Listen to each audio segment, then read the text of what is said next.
welcome to Flooring Models Kit Review time. Today we've got something that is sort of taking the modelling world by storm. It's not often you get a product come along that you only hear positive things about. So I must admit I didn't immediately jump on this. I waited a little while until the sort of hype died down a little bit, and then I went out and, as you can see, bought myself quite a few sets of this stuff to have a go with and see what it is. So what have we got down here? This is MRP. Now MRP are a Slovakian company who are making a lacquer based paint. Now, as we all know, we've gone from that thing of going lacquers are nasty and horrible and enamels are nasty and horrible, and it's what we call a hot product. It's not very good going down the drains and it generally smells and stinks your house out. So we all moved over to acrylics.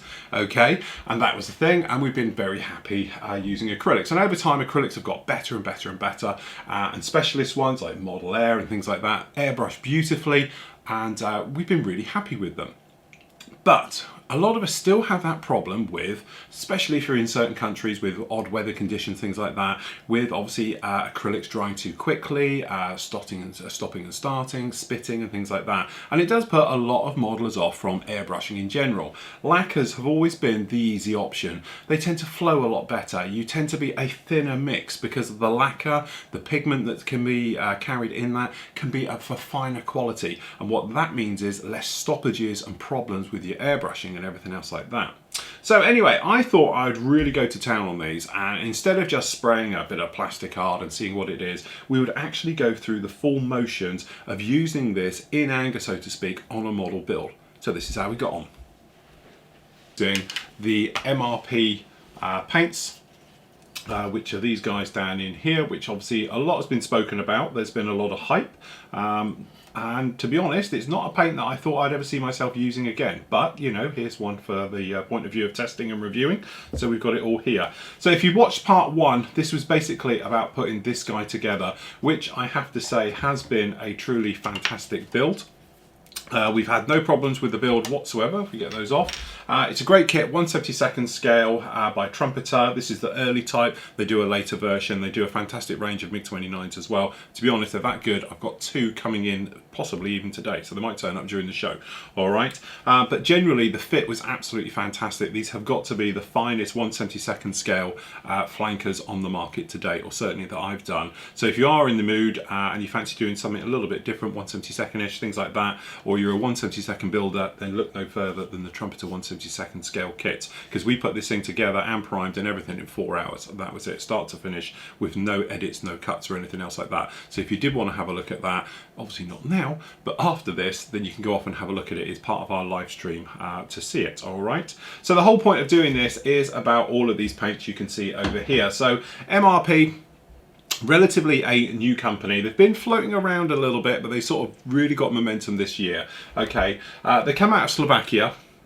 They are a lacquer-based paint. Now, this is where it gets a little bit funny, and it's just that thing. Some of it, I think, is just lost in translation. They call themselves acrylic lacquer paints. So in theory, that's more of a transition through both mediums, because obviously the acrylic bit will be the pigment. Now, you know, I work with pigments a lot, and to be honest, we've got, Christ knows how many kilos of it probably coming in later today. Okay, now the thing is with it is that obviously it's an acrylic, it comes out of the ground. Okay, and that is it. That is what makes up the color. Okay, now the carrier, which in this case is a lacquer based, is actually very, very close to self-leveling thinners, if not it is self-leveling thinners, or a version of this. The great thing about it is it slows down the drying time. It gives you a very nice, very smooth finish to their products. So that thing, when you look on the actual labels, as you can see down in here with these guys, it actually says down here acrylic lacquer paint for airbrushes, and as you might imagine, these are very thin, very, very watery,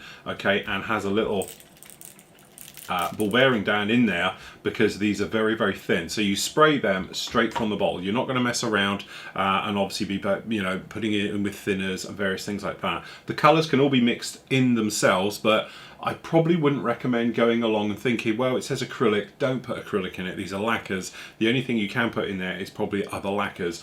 For our point of view, we are going to be pretty much a base coat on this, but I'm thinking the darker blue, I might want to lighten it in some areas just to give it a more mottled look. So what I'll do is I'll take the lighter shade of this, okay? So down in here, we've got 4 colors.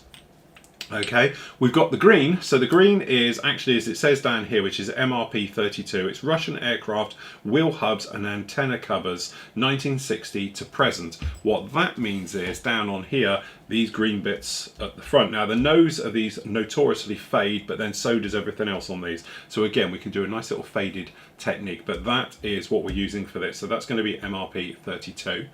Then we've got down in here, there is various shades of flanker blue out there. We've got the Ukrainian ones, but from our point of view, what we're going to be actually using is 196, 197 and 198, okay, which are technically these blues. So it's the grey underside and overall, and then you've got a slightly darker grey, as you can see at the top here, okay, and then the blue is on the top. So the lighter grey goes right the way round. It's underneath and it's on top. So that's what we're going to start with, is putting that absolutely everywhere.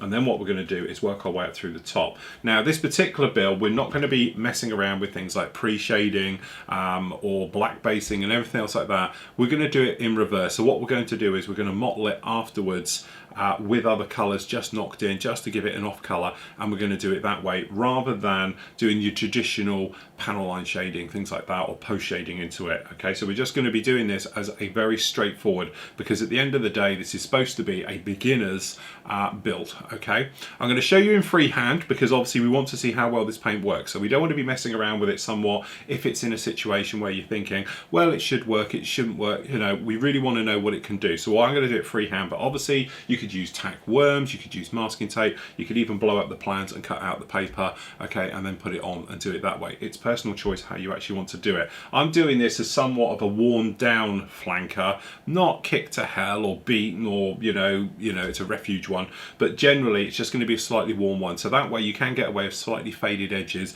But I want to know how good this stuff is and how well it will go down to doing sharp edge camo as well as fuzzy camo and wear and tear and everything else like that.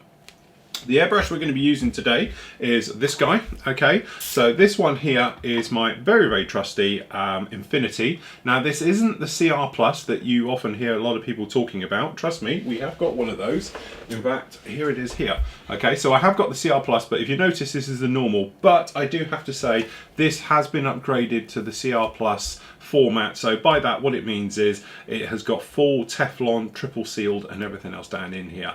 Okay, so that is the difference, the only thing between the two. You might notice the band on the back. The reason this one has a band on the back and this one doesn't is because these are identical airbrushes, but what I tend to do is this one without the band I tend to use for acrylics. So if I'm spraying things like Model Air, Tamiya, gun stuff, the normal stuff, I will use this airbrush. Okay, but when it comes to spraying lacquers, metallics, things like that, obviously these new guys being lacquer based, I'll use this one. So I do have a separate airbrush. It's not something that I would say everybody needs to do, and like I highly recommend it and all the rest of it.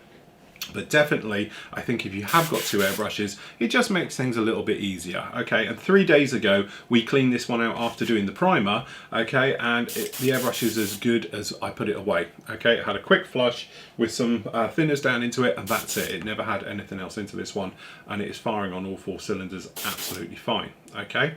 So we're taking it that some of you guys haven't sprayed before, some of you are here just for the review, all right? So we're going to be covering both bases. First of all, what you want to do is have a look at your instructions and familiarize yourself with how the camo and everything's going to work on this. And then you need to think about how you're going to actually go ahead and paint it and what's going to be the easiest way of doing it. So from our point of view, obviously we've got these green areas. Now, to do these ones at the top and the things like that, you could do those afterwards.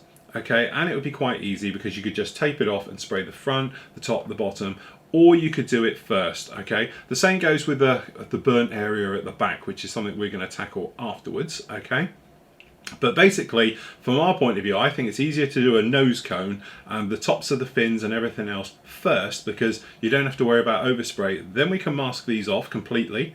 Okay, and once they're masked off, we don't have to worry about it until all the rest of the paintwork is done. So that's where we're going to start. We're actually going to start using the green stuff, going through the motions of that, purely because of a speed thing as well. It will just enable me to get on a lot quicker. All right, so from our point of view, I'm just going to move some of these smaller bits out of the way just a little bit, just down in here.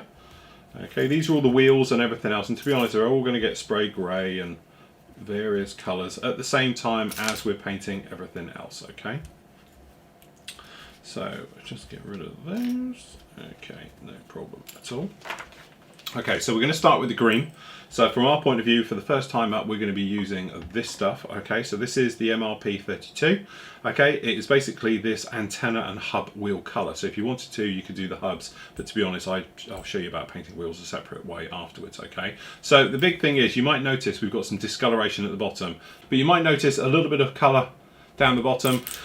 So what we're going to do is make sure that is absolutely thoroughly mixed.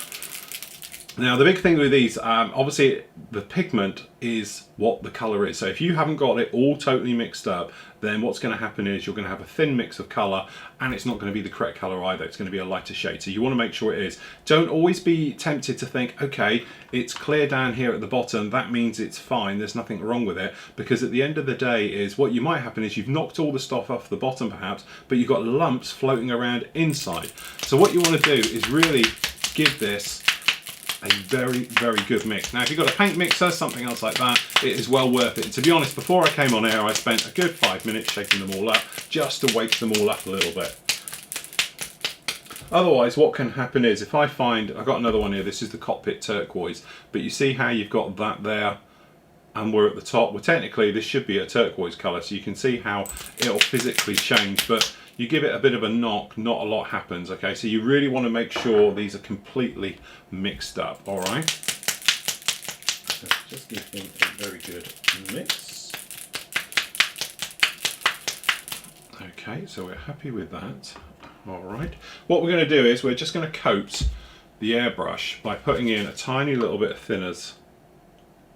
So there's a tiny bit, and he completely overfills it just in here like this, okay? So actually what we got down here.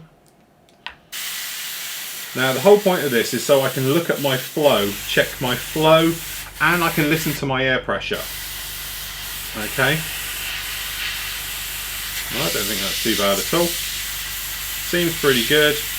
And also the thing is, I'm listening to the airbrush and it is constant. It's not crackling, it's not making funny little spitty noises or anything else like that. So we're very happy with that. So I'm just going to tip that and blow out. Okay, we have no problem with that. We're just going to clean the end, make sure the needle's nice and clean. Quick wipe around is always good practice. Okay, and then what we're going to do is we're just going to grab a bit of this. This will just be my test blowout area. Okay, so we've done that. I'm just going to grab a little pipette just for decanting this stuff. Okay, so we're happy it's had a good shake and all the rest of it. We're happy the airbrush is flowing correctly. So what we're going to do is just going to suck up a little bit of this. And we're going to pop it down into the colour cup. Now I'm using a very large colour cup, as you can see. You're probably better off with a smaller one. Okay, so we're just going to put that down in there like that. Trying to get as much return out of the pipette as possible. That's the only trouble with pipettes, because obviously you've just painted the entire inside of it when you don't really want it in there. You want it on your thing. Now, just because we're being very safety conscious with all of this, I'm going to put the back on. And just to help with the smell and everything, I am going to run my extractor in the background, just so it's pulling some of this out of the way. I hope you still hear me. So first of all, we're going to check our air pressure. Quite a high air pressure, so we're just going to knock it down just a little bit.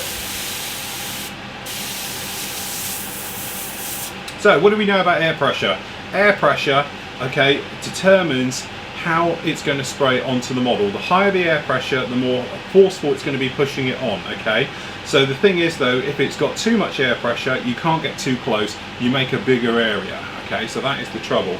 So what I'm going to do is, I'm just going to spray over the front, okay? So you need enough air pressure to be able to atomize it, but you don't want too much that you're just wasting it, okay? So we're just going to spray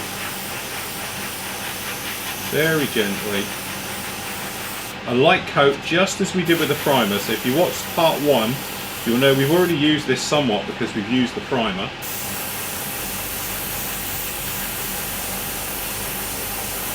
And we're building up colour.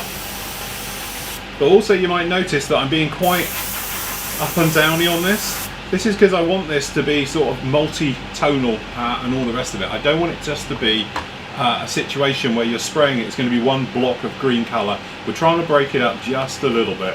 So we're just slowly working our way around. And by doing this backwards and forwards, we can sort of get a rounded, worn shape. So we're just coming in.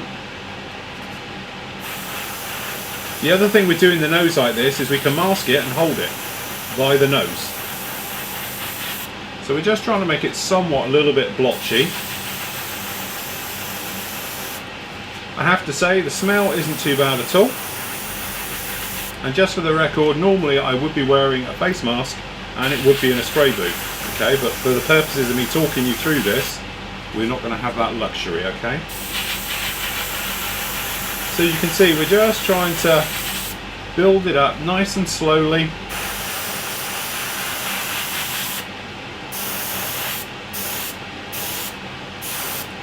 So now we can actually just pad out the colour. So we're just doing a little bit more.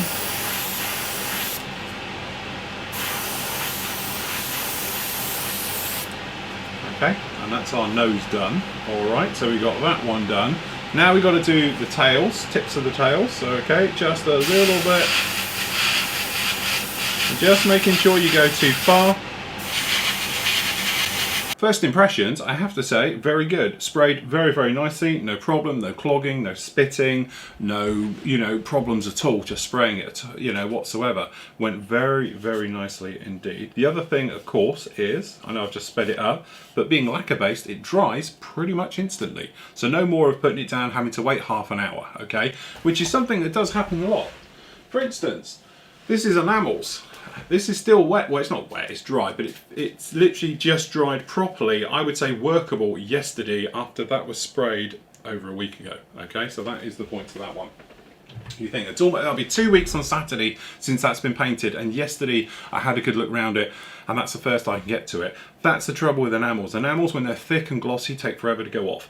This is extremely smooth, no problem at all. It's probably got a satin-like finish to it right off of the bat with no problems whatsoever. Okay, and again, it's sprayed beautifully. So what we're going to do now is just test it with a quick clean, just to see how well these things do clean out. All right, so down in here we've actually got the Mr. Colour self-leveling thinners, and to be honest, it's the only lacquer thinner I've got, so that is why we use it. All right, so we're just going to put a few drops just down in here. I've got a brush, and we're just going to whiz it round. Okay, and we're just going to stick it right round everywhere. The big thing you don't want to do is what I was doing here, is do it near your model. The other thing as well, we're just going to do a little brush on the tip. The whole point of that is just to help get it out. Alright, we're just going to blow it down in here. And to be honest, I should be using the cleaning station, so we do have one. I'm a bit lazy and don't use it. Cleaning station doesn't solve all your problems, but it does keep a bit of it back. And as you can see, when you're pulling the trigger, it doesn't automatically flush through really, really quick. This is a 0.2 needle set in here, and as you can say, it's got a good pull time on this. It's not just going to dump the entire colour cup out in seconds. It's going to take quite a bit to get this to go. Okay. In fact, it takes so long, I was going to tip a bit and blow it through.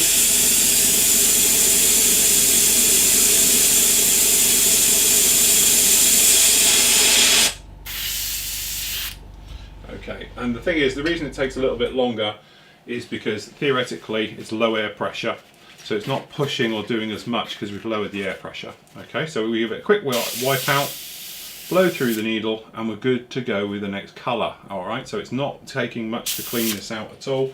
Just to prove the point, we're just going to put a tiny bit more thinners down in here. Quick. And as you can see, it's clean. We're not actually blowing out green paint or anything. So that's how easy this stuff is to clean. It's not a problem to clean this out, okay? Okay, so we just dump that. Okay, there we go. And as I say, if you give your airbrush a bit of a wipe round, you'll be absolutely fine with it. So there we go, that's part one. So, there we go. So far, so good. This stuff is lovely stuff to spray with. We've had no spitting, no clogging, no nothing since we've used it, okay? It seems to have gone down onto this absolutely fantastically. If I go for a nice tight close-up, you can see down under here, it's a nice satin finish, barring on gloss actually, it's very close to it. You see it's quite shiny under here. And then down on here, I'll catch it in the angle, it's a bit big for putting it in here. I should have resized a little bit. But you can see, no problems with this whatsoever.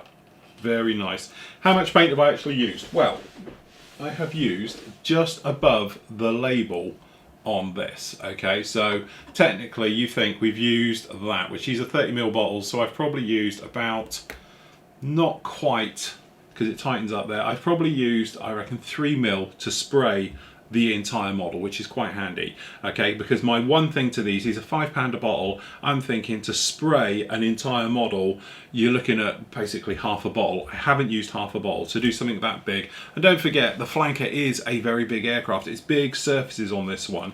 And again, already, look, I can touch it, which is absolutely fantastic, okay? But when you're looking at the size of a flanker overall like this, it is a large kit. It's not like, if you were doing it like a World War II 1/48th, you'd use the same amount of paint, okay, and everything else like that. So from that point of view, my concern about how much paint you're using, pretty much unfounded, okay? So from that point, very, very happy with that. Again, it's touchable. I can hold this. This is the great thing with lacquers. I've got a little bit of texture in there, but I know what that is I had too much paint. I was just blowing it down for the sake of it instead of being a little bit more refined, okay? So what you would normally do now, if you have the time, is sand this back, okay? So you'd use something like a polisher, let this totally cure for a couple of hours, give it a very gentle rub, get it all on there, give it a wipe over with a tacky cloth, okay, and then that way it will literally get rid of all the dust particles you've caused from it, okay. But it's not underneath here so much, but it is, to be honest, up here, but that was where I was getting a little bit carried away with the paint and putting too much down, okay. So we're very happy with that. So because this is dry, and the great thing about this, we can literally technically now push in with the grey, okay, so we can go straight over this with the grey colour.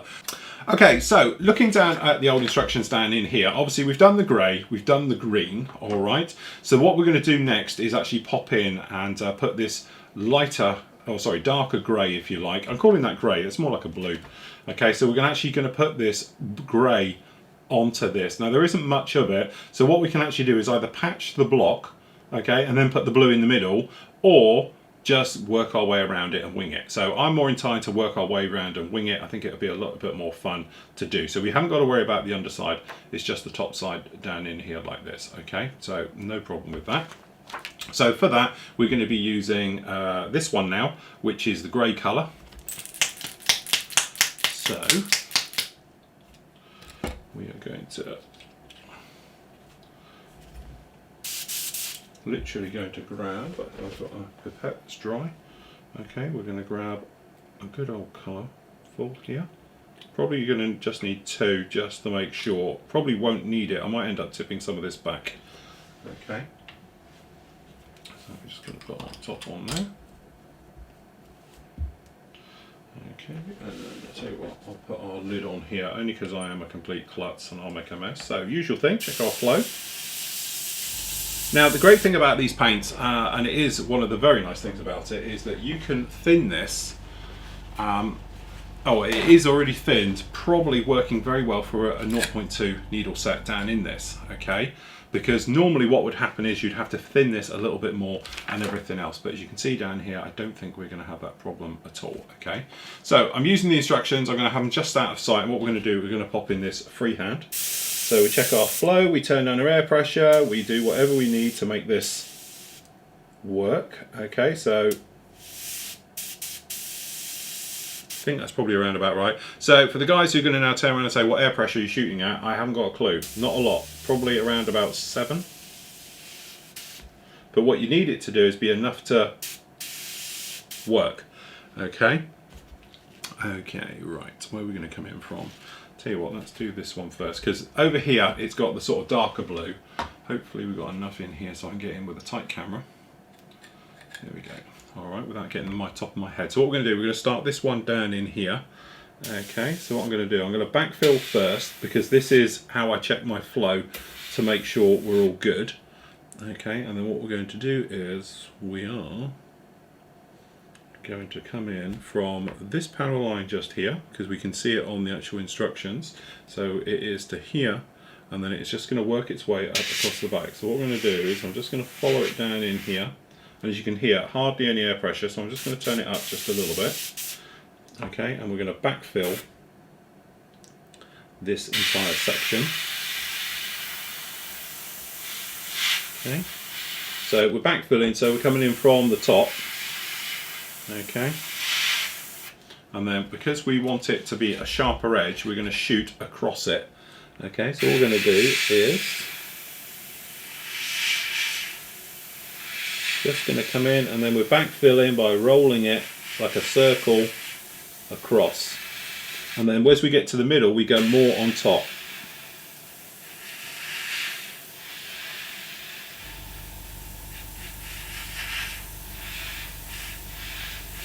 Now we're not worried really about the outside because that's all blue, alright, so we're just literally doing this center area in here. Now this is one of those things where I'm looking at the instructions, I'm looking at photo the real thing, and it's like, right, okay, who's right, who's wrong? So, because the colour doesn't look exactly spot on.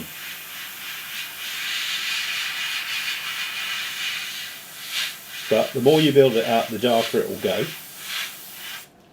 Okay, so again, we're just going to come in and we're going to sharpen this line. So we're shooting 45 degrees that way, away from the colour itself. Okay, so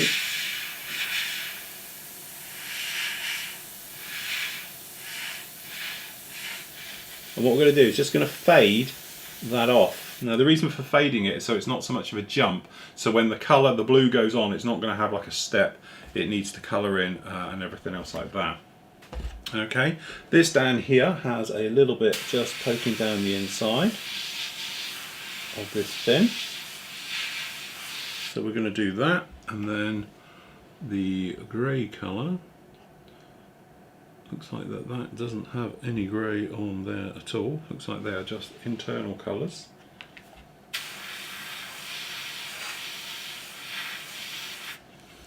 Okay, fair enough. This guy over here is just the front.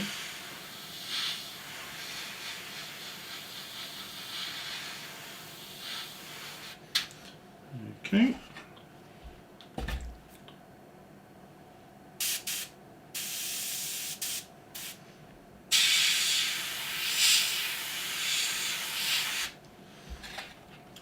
Alrighty, okay, and that and that.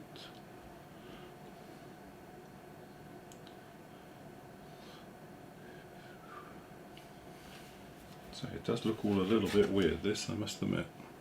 Okay, so this guy is going to be coming from, we rotate it the same way.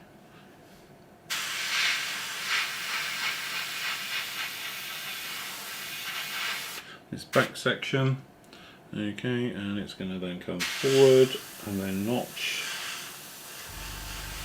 So we just backfill the notch, and then it's just going to come straight across. Just up here, and then this guy is going to come down and in. Okay, and again we're going to backfill that entire section. So we're shooting to the middle or away. Let's say it's very difficult to see because it's such a light grey, but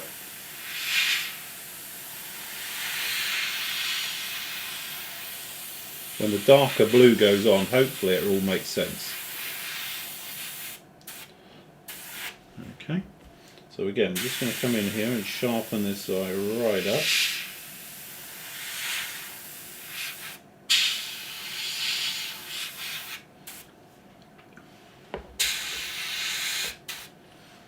Okay, that's that one there, and then this guy on the tail.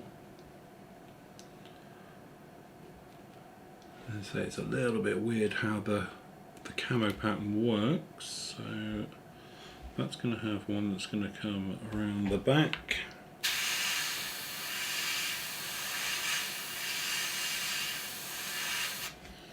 This is going to have one that's going to lump up the middle.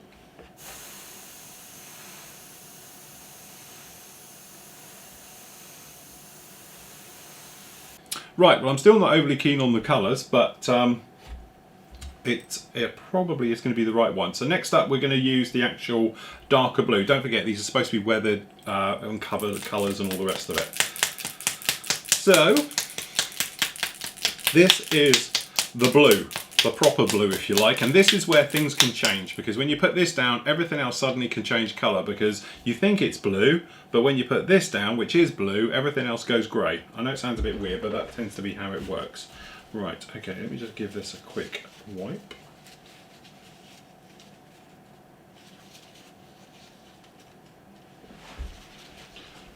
Okay, clean that out. Okay, so with this one, we're just going to borrow that pipette again, because I don't think there's anything in it.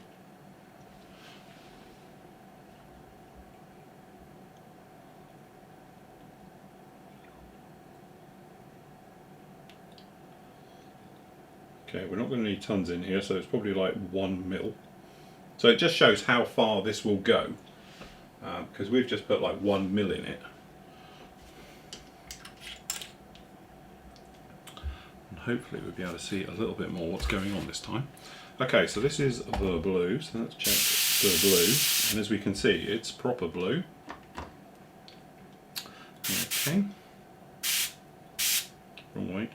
Okay, so the air pressure to off, and then just pull back, and then you want to make sure you're doing both together. Okay, so that's working quite nice. Okay, so what we're going to do, we'll start with this outer edge, so we're going to shoot across it. So what I tend to do, I put it down there, I also have my guide to the same position so I can sort of see what I'm doing at the same time.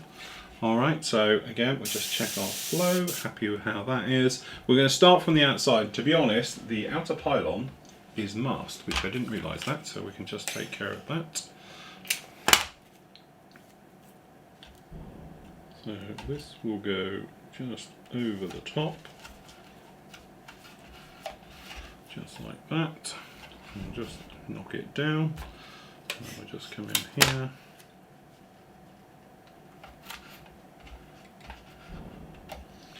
Okay, takes care of that. Right, try again. Okay, so this guy is going to go inside in here, and then it sort of wraps its way around and then out. With the backfill.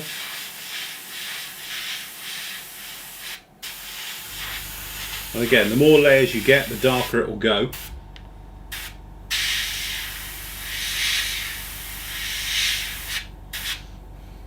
So now we can get nice, tight and close.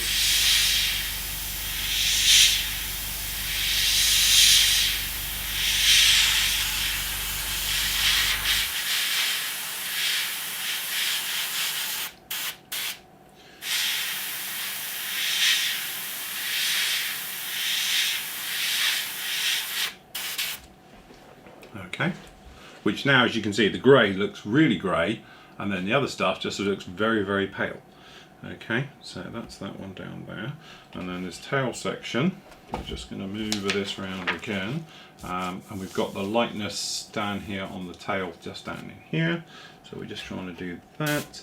So then this guy is grey, so a little bit tricky trying to get all this in, but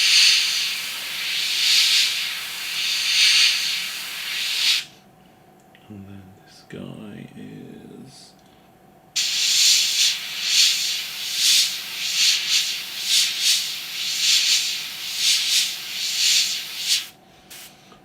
okay, so we've sort of got that down in there, and then we just have to backfill the two.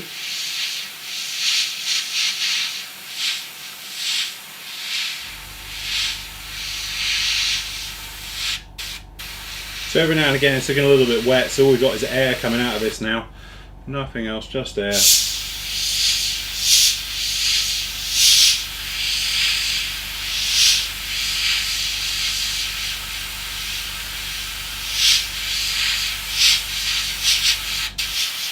And as you can see, you can get in here very tight indeed.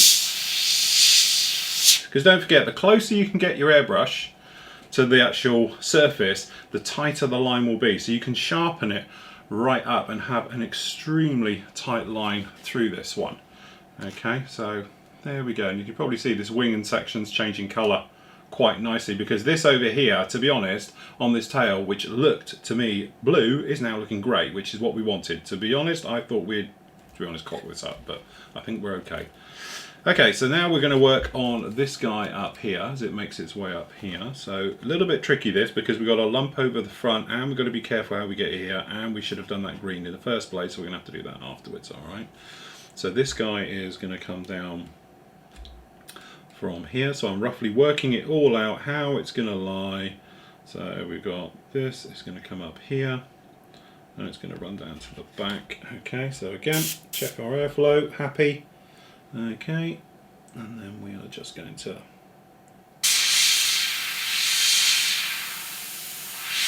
put a line in just to sort of get things going, and you can sort of feel your way. And then what I'm going to do is I'm going to actually shove to the inside, and then we'll sharpen it up all afterwards. So I'm just working out for the moment roughly where we're going, rather than sharp line. Okay, so we're just coming across this back just to work out, and we know we've got to do some kinks and little dumps and little chunks, but we'll do all of that afterwards. And then this guy literally in a small way, but obviously we will then cut the corner, and we're just, you know how artists, they do that sort of sketchy thing first. That's all we're doing here. We're just trying to work out where it all goes. Now you could pop in with a pencil, but I'm never a fan of that, purely because you can end up with all types of problems. So that's why we've sort of done this. And now what we're going to do is work it all in properly. Okay, so now we've got the rough shape of it, we can say, okay, so this needs to be a more of a sort of swoosh right the way down in here, and we're just coming up just a little bit of air pressure. Every now and again, we're doing tight work, just blow out the airbrush.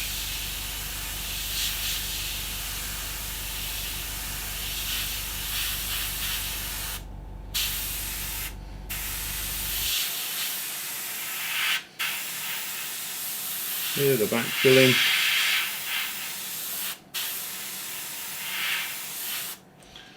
Okay, so then we can look at it and see where we need to adjust it.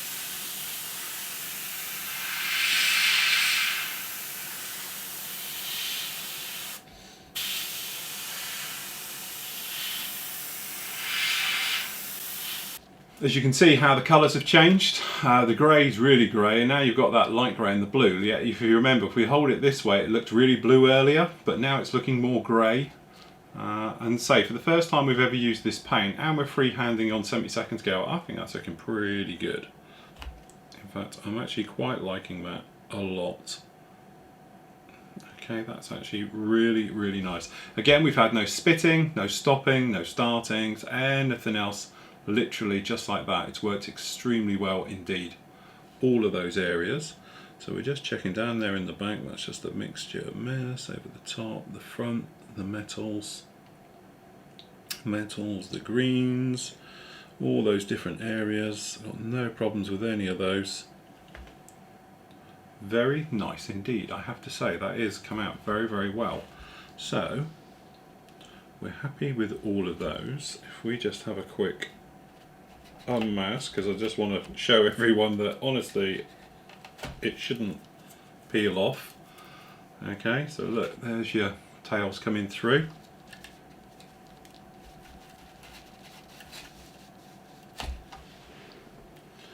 Okay, that's your side one's done, and the inside. Okay, then we can unmask this guy. So we're totally mask safe on this one, guys. We don't have any problems with masking, because this is tearing off in no problems at all. Okay, no problem with that. Okay, moment of truth. Now I have been handling this, as you know, all day via the nose. So I'm just hoping that I haven't softened, because what can happen is if you over soften the paint by handling it a lot, you can obviously be in a situation where you sort of melt the paintwork. So I'm just hoping that the nose is still okay. and get it off my fingers. I've got to be careful because I've got paint on my fingers and I don't want to get it on the green. There we go. So, there we go guys. Simple. Absolutely worked a treat. No problem at all.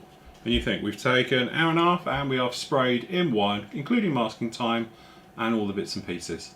So how fast and easy is that to work with? So no problems with that at all. Now obviously this is a straightforward, technically out of the box, non-weathered type of paint job on this one. I might give it a wash to be honest, just to break all this up and everything else.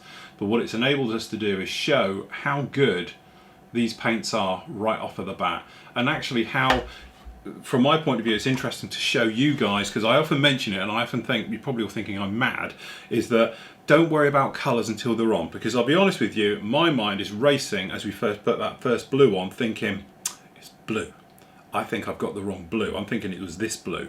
And then as we added the grey and then the dark blue and now we've got the green in there and all the rest of it, all of a sudden it's popped and you're thinking, no, we were right, it's okay.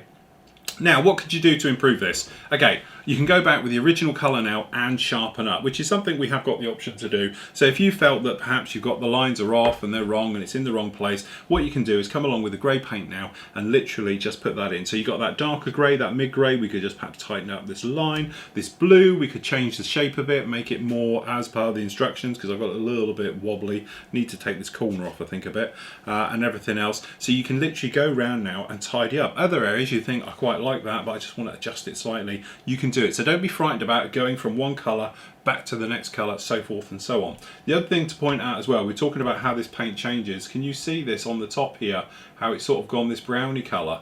Well, this is that green, and you can see at the bottom how it's settling. That's what's happening in the colour cup. If you're on there for a little bit of time, that's what can happen. So I would recommend don't overfill your colour cup. So when you're spraying something like this, don't go in there and put in a full colour cup and do little jobs, because all that's going to happen is it's going to separate. And what was happening was in that when we were getting to those last stages, it was actually starting to get a bit thinner than normal and I was getting wet spots instead of paint. Okay, so it's just a little bit more of adjustment, backing off a little bit, certainly off the trigger pull, but we got a couple of wet spots because I was doing it as normal, then all of a sudden it suddenly went very wet. It is separating, so this stuff is very thin, so it will drop out of suspension, you'll get thicker stuff at the bottom, and then as that goes you'll come into thinner stuff, and that's what will happen. So what I would recommend is obviously keep it in the bottle, shake it up continuously. Once you're done, put a little bit more in and then spray it away and spray it away. But you think we've done the blue and we've hardly touched any off the top, we've done the grey, hardly touched any off the top, and this one down in here is literally just below here.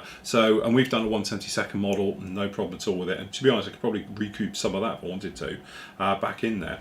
But hopefully you can see how this has worked. So recapping on the paint, ease of use, definitely.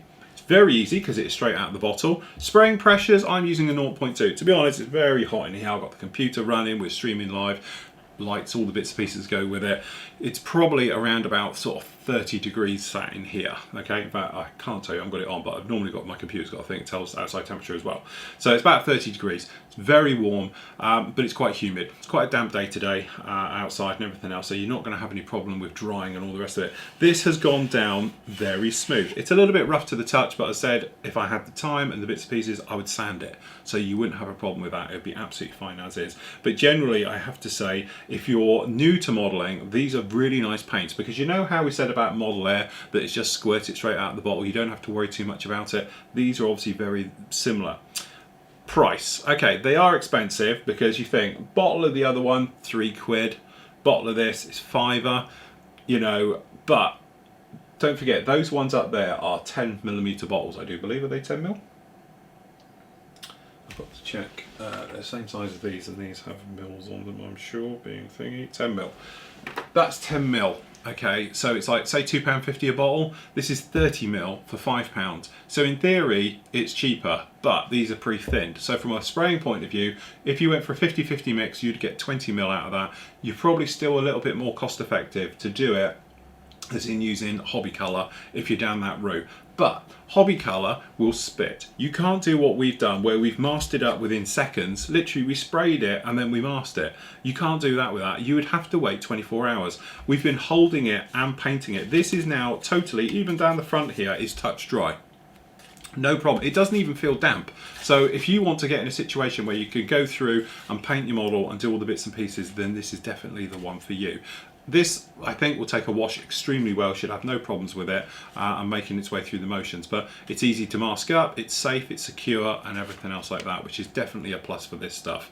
Okay, am I suddenly going to become a convert and start spraying with this stuff all the time? There's a part of me that is. Okay, and obviously you can see I've got a few down here. I've got a few upcoming projects, and I'm thinking, I wonder, you know, the range of paints is expanding all the time. I can see myself converting to these if I'm honest. But, and there is a bit of a but to this, this is a nice small model, it's 1/72 scale, okay, call it 1/48 World War II, alright? But if you were spraying this on something big, and when we're saying big, we're talking like 1/32 stuff and all the rest of it, you're going to go through a lot of this. And you're going to need a spray booth because you're going to get it airborne. We sprayed this in here, we had the extractor going a bit, we've got nothing in the air, so to speak. I can't smell it, it's not, you know, giving that smell where you can have the partner go, what the hell have you been spraying in there, and all the rest of it. So from that point of view, I think it is a really nice paint to use and all the rest of it. So from that point, you know, it's definitely a thumbs up and a winner. Would I spray with it? Certainly. If I'm going to be doing, like I've got down there, the SU33, we've got the SU33 colours down here as well, you know, so definitely from that point through, we've got 199, 200 and 201, which are the C flanker colours, or the SU33. Definitely I will be using those for that particular build. Would I use it for all Russian colours? Definitely, because they are better, I think, than ACAM paints, if I'm honest, and I think they're definitely better than, you know, Model Air, things like that. So from that point of view, I think they're onto a winner. My only thing is we're going back to being lacquers, and that is the only drawback to it. I would like it a healthy alternative, not only for me and saving the planet and hugging trees and all the rest of it, but you have to think about the environment you're spraying in. If you're spraying it at home and you've got young kids and various things, when my daughters were born, that's when I made my jump. I literally, which was back in 1998, that was it. It was like, right, okay, bang. We're going to move away from it. I don't want them breathing in enamels because that's what I used to use, so I moved to acrylics. Now I know out there the doctors will tell you that there is no safe one, they're all horrible, but we're just on about the smell. You know, there's nothing worse than smelling alclads and stuff like that. They stink to high heaven. You have to have an extractor. You need to get it out of the house. You don't want to be breathing that stuff in, and that is definitely one of those things to it. So from that point of view, they're not the healthy option, but, and this is a big but, I can't smell these. There's no smell. I think if somebody was to walk in the house now, I don't think they're going to go, what have you been spraying? I might be immune to it sat in here and like no nostrils left, but definitely I can't smell these. They don't smell as bad as traditional paints. Okay, so we're talking enamels down here. After I sprayed the helicopter, when we did the dolphin, it stunk the house out for a good day afterwards, you know, but this stuff seems to be absolutely fine. Is it on my highly recommended list? Again, I tell you what my problem is with this. I would highly recommend it, but it's lacquer, and that is it. It's a highly recommended lacquer product. That is the point. But I can honestly see myself making the switch, and I have to be honest with you. I can't, you know, don't forget, this isn't a paid review. I bought all of these. We had the other stuff sent to us very kindly, which is the welder stuff. It's a glue. So what? They're all glues. The filler, to be honest, there's better filler alternatives. I prefer my styrene mix. When we got going with other builds I've been doing recently on the side, I just use my styrene mix. I wouldn't use anybody else's filler, and the various things like that. But when it comes to paint, if you are struggling perhaps with your painting, if you're finding that you're having stopping and starting and spitting problems, and you just can't get that good flow like we're doing camo work on this and things like that, then seriously have a good look at this stuff. But make sure you take precautions first. Wear a respirator, number one, okay? I haven't, I'm very bad today, okay? But normally I'll be in with the extractor going at all times, okay? Or get yourself an extractor and spray it at the extractor. The amount of people I see online, you muppets, have an extractor which has cost you 300-400 quid, and you're spraying it here when it's on. Spray it at it. Don't spray at the floor. Spray at your thing. If you spray at the floor, put your extractor on the floor, because that's what you need to do. Because if you're spraying it, it's pulling it ambient out the air, but it's not fully exhausting it. You should be spraying it directly at it, like I did when we did the first colour down there, like we did with the primers. Get it in the bay and get it out of here, and that way you're not going to be breathing it in. So there we go. That is about it. I must admit, thoroughly impressed. Love the stuff. Go out and buy it in your droves. Give it the Flory effect.